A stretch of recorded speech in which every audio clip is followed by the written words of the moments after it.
මේ වීඩියෝ එකේ අපි වැදගත් කාරණා කීපයක්ම කතා කරනවා. පළවෙනි දේ තමයි අපි Bitcoin chart එක බැලුවොත් එහෙම ඔයාලට පේනවා Bitcoin chart එක bullish පැත්තට market එක හැරිලා තියෙනවා. ඉතින් මෙතෙන්දි මම ඔයාලට දෙයක් පෙන්නන්නම්. මේක හරිම වැදගත්. ඔයා දැනගන්න ඕනේ long term ඔයා crypto පැත්තෙන් ඉන්නවා නම් කියන්නේ long term ඔයා crypto බිලියන කරනවා නම් මෙන්න මේ comparison එක බලන්න. Bitcoin මෙන්න මේ පහුගිය දවස් තුනේ වගේ බැලුවොත් එහෙම තුන්වෙනි දවසේ වගේ බලන්න market එක හොඳට hold කරන් හිටියා. මෙන්න මේ mid level එක මේ complex එකේ mid level එක hold කරන් හිටියා. ඒතකොට මේ වෙනකන් ඔයා දන්න දෙයක් තමයි මොකද්ද? Bitcoin කියන එක risky asset එකක්. ඒතකොට S&P 500 නැත්නම් gold silver වගේ market එකේ පොඩ්ඩක් drop වෙනකොට Bitcoin එක ගොඩාක් drop වුණානේ. නැත්නම් Bitcoin මේවා stable coin drop වුණා. ඒ වගේ risky asset එකක් වුණා. නමුත් මේ structure එක දැන් වෙනස් වෙගෙන යනවා. මේකට හොඳම උදාහරණය තමයි පහුගිය දවස්වල මාකට් එක හැසිරුණ විදිය. දැන් අපි gold market එක බැලුවොත් එහෙම බලන්න gold market එක හොඳ bear candle එකක් හදලා ඒක inside bar pattern එකක් හදනවා. ඉතින් ඒකත් එක්ක මේක bearish candle එකක් තියෙනවා. නැත්නම් bearish pattern එකක් තියෙනවා. හරිද? ඒතකොට මේ pattern එකත් එක්ක market තව පහළට යන්න පුළුවන්. හරිද? ඒතකොට දැන් මම කියන්නේ වෙන chart එකක් වුණා නම් gold වලදී පොඩි වෙනස්කම් කීපයක් වෙනවා. මොකද gold කියන්නේ වෙනම කාරණයක් නේ chart වලට ගොඩාක් දුර respect කරන එක යම් තාක් දුරකට සීමා සහිතව තමයි වෙන්නේ. ඉතින් කොහොම හරි දැන් මෙතන chart එක bearish. හරිද? දැන් ඊපස්සේ අපි බැලුවොත් එහෙම silver chart එක බලන්න. silver එකත් බලන්නකෝ. silver එකත් market එක හොඳ down move එකක් ආවා. ඒකලා අද නම් මේ දවස් දෙකේ market ටිකක් up වෙලා තියෙනවා. නමුත් bearish pattern එකක් තිබුණේ. market down move එකක් ගියා. නමුත් මේකට සාපේක්ෂව bitcoin බැලුවොත් එහෙම අර වෙනදා වගේ ලොකු down move එකක් ගියේ නැහැ නේද? වෙනදා නම් මේ පොඩි down move එකේදී bitcoin එක කියන්නේ gold silver වගේ පොඩි down move එකක් යනකොට bitcoin ලොකු down move එකක් යන්න බෑ. නමුත් එහෙම වුණේ නැහැ. ඒතර අපි S&P 500 බලන්නකෝ. ඒකත් ටිකක් bearish chart එක. මේ අද නම් market එක up වෙලා තියෙනවා. බලන්න මේ right. නමුත් මේකත් එක්ක bitcoin ලොකු react කරේ නැහැ. ඉතින් මේක ඇත්තට positive. අපි Bitcoin වලට නැත්නම් crypto වලට කැමති අය විදිහට මේක positive පැත්ත තමයි market එක යන්නේ. තව අවුරුදු 5කින් 10කින් risky asset එකක් නොවන තත්වයට Bitcoin පත් වෙන්න පුළුවන්. ඉතින් ඒක තමයි අපි හැමෝගෙම මේ බලාපොරොත්තු crypto දිගටම අපි trade කරන අය විදිහට. ඒතර market එක bullish වෙගෙන යනවා. ඒතර මෙතෙන්දී තව දෙයක් තියෙනවා පෙන්නන්න. මේක මම pro trading community එක ඇතුලේ අද කරපු VIP වීඩියෝ එකෙත් කතා කරා. බලන්න මෙන්න මේ ස්ට්‍රක්චර් එක කියවන්න ඔයාලට පුළුවන් වෙන්න ඕනේ. මෙන්න මේ ස්ට්‍රක්චර් එක ඔයාලට දැන් කියවන්න පුළුවන් නම් ඔයාලට ක්‍රිප්ටෝ වලින් ලොකු ගමනක් යන්න පුළුවන්. දැන් අපි මේක අයින් කරමුකෝ. ඔයාලට පැහැදිලි වෙන්න මම මේක අයින් කරන්නම්. හරිද? හරි. එතකොට මේ levels අමතක කර මේ මන් trades වලට enter වුණු levels මේ තියෙන්නේ. එතකොට මේ complex එක කොහොමද ඔයා කියවන්නේ? අපි මේකත් අයින් කරමු. මේක හරි වැදගත්. දැන් market එක down move එකක් එනවා. ඇවිල්ලා හොඳ bullish candle එකක් හදනවා. engulfing කියන්න බෑ. engulfing bullish candle එකක් කියන්න බෑ. නමුත් bullish candle එකක් හදලා ඒ candle එක ඇතුලේ inside bar pattern එකක් හදනවා. up වෙනවා. ආය මේ වගේ pattern එකක් හදාලා ඔහොම යනවා. හරිද? හොඳ bullish candle එකක් හැදුවා. මෙතන තව එකක්. ඒක ඇතුලේ inside bar candle එකක් හැදුවා. මේ lower level එක test කරා wick එකකින් up එක යනවා. හොඳ bullish candle එකක් හැදුවා. ඒක ඇතුළේ inside bar candle එකක් හැදුවා. නමුත් මේකේ low level එක මෙන්න මේක loss වුණා මේ candle body එකකින්. ඒතර මේක invalidate වෙනවා. නමුත් මේක තව valid. මොකද මේක ඇතුළේමයි තාම pattern එක යන්නේ. ඉතින් ඒක hold කරන් ඉඳලා මෙන්න මේ range එක මෙන්න මේ හරිය වර්පේන support එකක් තියෙනවා. ඒ range එකේ ලස්සන support එකක් ගත්තා. හරිද? එතකොට මේක තව තියෙනවා මේක රීඩ් කරන්න. බලන්න මෙතනින් මට ගොඩක් දේවල් මම කියපු දේවල් මට ඉගෙන ගන්න ආවා නේද? එතකොට දැන් මේ pattern එක මෙන්න මේ bullish candle එකේ තියෙන inside bar pattern එක invalidate වෙනවා. මෙන්න මේ candle body එකෙන් හරි සමහර අය එහෙම කියනවා. ඒක මම කියන්නේ අපිට කාරණා ඒ කියන්නේ පැති දෙකකින් කතා කරන්න පුළුවන්. නැත්නම් මෙන්න මේ wick එකට පහලින් හරි candle body එකක් close වුණා. හරිද? මෙන්න මේ pattern එක invalidate වෙනවා. තේරුණාද? එතකොට අනිත් දේ තමයි ඔයා දැනගන්න ඕනේ මේකේ අපි ස්ට්‍රක්චර් එක ආය යන්න ගමු. මෙන්න මේ විදිහට මෙන්න මේ points එක යා කරලා මෙන්න මේ විදිහට. right? මෙන්න මෙහෙම ඇන්දොත් එහෙම වාට පේනවා. මෙතනත් ඔයා රීඩ් කරන දේවල් කීපයක් තියෙනවා. මොකද්ද? මෙතන low level එකේ වැදිලා bounce එකක් ගියා. මෙන්න මේ බුලිෂ් කැන්ඩල් එක හැදුනා. එතකොට මොකද වෙන්නේ? ගොඩක් අය හිතන්නේ ලංකාවේ ගොඩක් අය පිටරට ගොඩක් අයත් හිතන්නේ normal traders ලා හිතන්නේ මොකද්ද? normal traders ලා නෙමෙයි trading වල 100%ක් විතර දෙනා දන්නවා. එකක් 10%ක් විතර දෙනා කියලා හිතමු.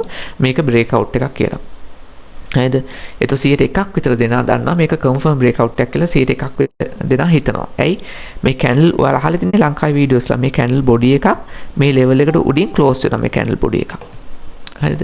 හැබැයි අපි 0.01ක ට්‍රේඩර්ස්ලා. ඒ වගේ knowledge එකක් තියෙන අය. එතකොට අපි දන්නවා මේක confirm breakout එකක් නෙවෙයි කියලා. මේ confirm breakout එකක් නෙවෙයි. confirm breakout එක වෙන විදිහක් තියෙන එක මම කියනවා course එක ඇතුලේ වගේම pro trading community එකේ videos ඇතුලේ. ඒත් මේ confirm breakout එක නෙවෙයි නිසා market එක පහළට එනවා. හරිද? පහළට ඇවිල්ලා මෙන්න මේ mid range එකෙන් support එකක් අරන් up වෙනවා. ආයෙ මෙහෙට එන්න පුළුවන්. අපි මේ confirm breakout එකක් උනොත් විතරයි trade කරන්නේ. ඒතකොට traders ලා විදිහට අපි practice කරන තව දෙයක් තමයි හරිම සියුම් කාරණයක් මේක මමම practice කරන දෙයක්. මේ course එක ඇතුළේ මම ඇත්තටම course එකේ තියෙන වැදගත්කම එකයි මේ practical points මම කතා කරන එක. මේක ඔයාලට වෙන කොහෙන්වත් ඉගෙන ගන්න බෑ. හරිද? මේ confirm breakout එකක් උනත් අපි මෙතනින් trade කරන්නේ නැහැ. අපි කරන්නේ මොකද්ද? confirm breakout and retest. අපිට retest එකක් ඕනේ. වෙන මෙතන retest එක වෙන්නේ නැහැ. එතෙන්ම. ගොඩක් අය වැරදෙන්නේ ඒකයි. retest එක වෙන්නේ කොහෙන්ද? මීට වඩා උඩින්. ගොඩක් අය මෙන්න මේ candle body එක range එකේ තමයි retest එක වෙන්නේ. ඇයි මෙතෙන් retest එක එනවා කියලා හැමෝම දන්නවා. එතකොට මාකට් මේ හරියෙන් කට්ටිය බයි කරන්න බලන් ඉන්නවා කියලා මාකට් මේකර්ස්ලා දන්නවා. මාකට් මේකර්ස්ලා කියන්නේ වේල්ස්ලා, රයිට්? එතකොට මොකද කරන්නේ යාලා? මේ හරියෙන් එන්ටර් වෙනවා ට්‍රේඩ් එකට. මෙතන යනකම් ඉන්නේ නැහැ. එතකොට මාකට් එක මෙතනින් ආවා. මෙතන ඕඩර්ස් ටික ෆිල් වුණා, අප් වුණා. තේරුණා? මෙන්න මේක කතාවක් විදිහටවත් තේරුම් ගන්න ඕනේ. නැතුව ට්‍රේඩ් කරන්න බෑ. තියරි ඉගෙන ගත්තා ට්‍රේඩ් කරන්න බෑ. chart එකක් දැක්කහම ඒක ස්ටෝරියක් විදිහට ඒක කතාවක් විදිහට ගලන් යන විදිහට ඔයාට රීඩ් කරන්න පුළුවන් වෙන්න ඕනේ. ඒක කතාවක් විදිහට කාට හරි කියලා දෙන්න පුළුවන් වෙන්න ඕනේ. දැන් මම මේ විනාඩි 5 ඇතුළත කියපු කාරණා ඔයාට අවුරුදු ගානක ට්‍රේඩින් knowledge එක මම මේ කිව්වේ ට්‍රේනින් එක්ස්පීරියන්ස් එක මේ කොටසට අදාළව. ආපහු මේ වීඩියෝ එක බලන්න ඔය. ඕන්න නෝට්බුක් එකේ පොඩි සටහන් කීපයක් දාගන්න. මේ කියපු දේවල් වලින් උනත් ඔයාගේ ට්‍රේඩින් ලයිෆ් එක ඔයාගේ ට්‍රේඩින් ජර්නි එකේ 100%ක්ම ඔයාගේ සාර්ථකත්වය 100%කින් වැඩි වෙනවා මෙන්න මේ කාරණා ටික ඔයා දැනගෙන තිබ්බනම්. තේරුණාද? පොඩි කාරණා කියලා වට හිතෙන්න පුළුවන්. නමුත් ඩීප් ගියම ඔයාලට තේරෙනවා මේවා පොඩි නෑ කියලා. හරි. එතකොට අපි දැන් ඊයේ තව ට්‍රේඩ් එකකට එන්ට් වුණා කාඩාන ට්‍රේඩ් එකට. ගොඩක් දෙනෙක් කියනවා මේක මේ falling knife එකක් කරනවා වගේ නේද කියලා මේ ඩවුන් වෙන මාකට් එක. නමුත් මම ට්‍රේඩ් වලට එහෙම ආවට ගියාට එන්ටර් වෙන්නේ ඔයාලා දන්නවනේ. රයිට් මේක මම හරියට ප්ලෑන් කළා මේ ට්‍රේඩ් එකට එන්ටර් උනේ. රයිට් මෙන්න මේ කම්ප්ලෙක්ස් එක පහලින් එන්ටර් උනේ. එන්ටර් උන ගමන් බලන ලස්සන මාකට් එක දැන් 11ක 12ක ප්‍රොෆිට් එකක් තියෙන අප් වුණා. හැබැයි මම ප්‍රොෆිට් ගන්න නෑ. දැනට මගේ තෝත් ප්‍රොසෙස් එක මේකේ මෙහෙමයි. හරිද? මම ට්‍රේඩ් එකට මේ රේන්ජ් එකේ එන්ටර් උනේ.